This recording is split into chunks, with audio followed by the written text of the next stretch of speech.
जी, तो सॉरी वो एक्चुअली मैं जो माइक यूज़ कर रहा था उसमें चार्ज ख़त्म हो गया है। अच्छा, तो क्यूब लेफ़्ट है, क्यूब टॉप है, क्यूब राइट है और क्यूब बॉटम है, ठीक है। एक्चुअली हम क्या करते हैं, सबसे पहले तो यहाँ पर वो क्यूब और जो हमारे पास सर्कल्स हैं, या फ़िलहाल सिर्फ जो अगर क्यूब हमें रिक्वायर्ड है तो हम सिर्फ क्यूब को जो है उसको हम यहाँ पर ड्रॉ कर देते हैं। तो उसके लिए मैं एक काम करता हूँ, पहले तो हमने बाहर ही कर दिया, तो उसको तो अभी इसको एक फ़ंक्शन बनाते हैं जिसका नाम होगा ड्रा क्यूब, ठीक है। और इस फंक्शन के अंदर हमारे पास C T X begin path, ठीक है, क्लोज पाथ, और ये क्या करते हैं यहाँ पर सी टी एक्स रेक्ट, और एक और चीज़ यहाँ पर जो हम एक्स एक्सिस दे रहे थे, या हम वाई दे रहे थे, यहाँ पर विड्थ दे रहे थे, और यहाँ पर हम उसकी हाइट दे रहे थे। तो इसको हम इस तरह करने के बजाय हम कुछ वेरिएबल्स बना देते हैं, जैसे कि variable x is equals to 100, variable y is equals to 100, और variable cube width is equals to cube width जैसे कि 30 पिक्सल्स, और वेरिएबल क्यूब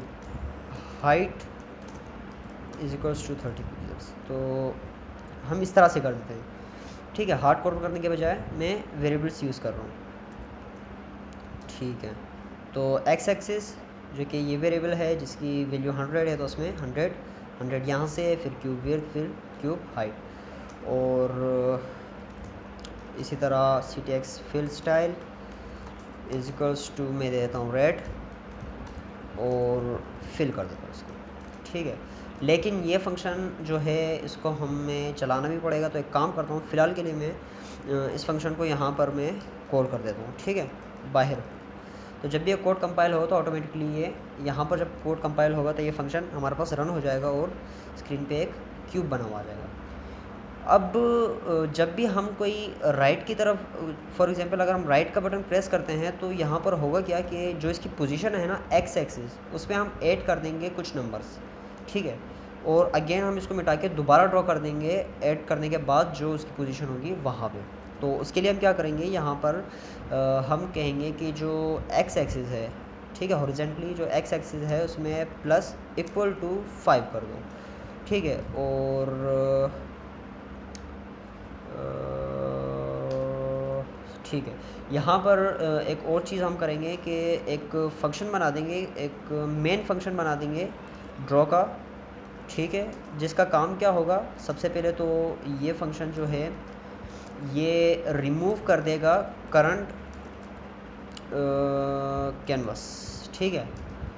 फिर क्या करेगा, ड्रॉ क्यूब करेगा, और फिर उसके बाद ये ड्रॉ करेगा कॉइन्स को, ठीक है। तो सबसे पहले रिमूव कैनवास के लिए मैं वही सी टी एक्स कॉन्टेक्स्ट लेता हूँ, और एक हमारे पास फंक्शन होता है क्लियर रेक्ट के नाम से, ठीक है। इसमें ज़ीरो एक्स एक्सिस से हम पोजीशन बताएंगे, यहाँ इस कॉर्नर से मैं बता रहा हूँ, ज़ीरो एक्स एक्सिस से भी, वाई एक्सिस से भी, और इस कॉर्नर तक, यानी विड्थ और हाइट, यानी पूरा का पूरा कैनवास जो है वो रिमूव हो जाए। तो उसके लिए कैनवास डॉट विड्थ और कैनवास डॉट हाइट, यानी जो कैनवास की विड्थ और हाइट है उसी के हिसाब से इसका पूरा इसको रिमूव कर दो आप, ठीक है। फिर उसके बाद जो है जो फंक्शन है ड्रॉ क्यूब का वो रन कर लो, और कॉइन्स का बनाएंगे। तो इस तरह से जो यहाँ पर हम ड्रॉ क्यूब यूज़ कर रहे थे, तो अब यहाँ पर हम यूज़ करते हैं ड्रॉ का फंक्शन, ठीक है, जो कि बाय डिफ़ॉल्ट कॉल होगा फर्स्ट टाइम जब कोई मतलब बटन प्रेस नहीं होगा। जब हम इस विंडो पे आएंगे रिफ्रेश करके, तो ये ड्रॉ का फंक्शन कॉल होगा, और ड्रॉ का फंक्शन क्या कर रहा है, पहले इसको रिमूव कर रहा है और अगेन एक क्यूब जो है ड्रॉ कर रहा है नई पोजीशन पे। तो यहाँ पर भी हम सेम चीज़ करेंगे कि जब राइट का बटन प्रेस होगा तो जो एक्स एक्सिस है, एक्स एक्सिस से जो क्यूब की पोजीशन है उसमें 5 ऐड हो जाएं, और उसके बाद क्या होगा, ड्रा का फंक्शन चलेगा अगेन, ठीक है। तो ड्रा का फंक्शन जब चलेगा, देखें यहाँ पर अगर इसकी पोजीशन फॉर एग्जांपल 10 है, तो यहाँ ये 10 में ऐड कर देगा 5, तो अब हो गया ये 15, फॉर एग्जांपल 15 यहाँ पे आ रहा है। फिर उसके बाद जब ड्रा का फंक्शन कॉल होगा तो वो ये जो सर्किल है करंट इसको रिमूव कर देगा, और अगेन, ठीक है, मैं फंक्शन के थ्रू बताता हूँ क्या कर देगा, पहले रिमूव कर देगा पुराने क्यूब को, और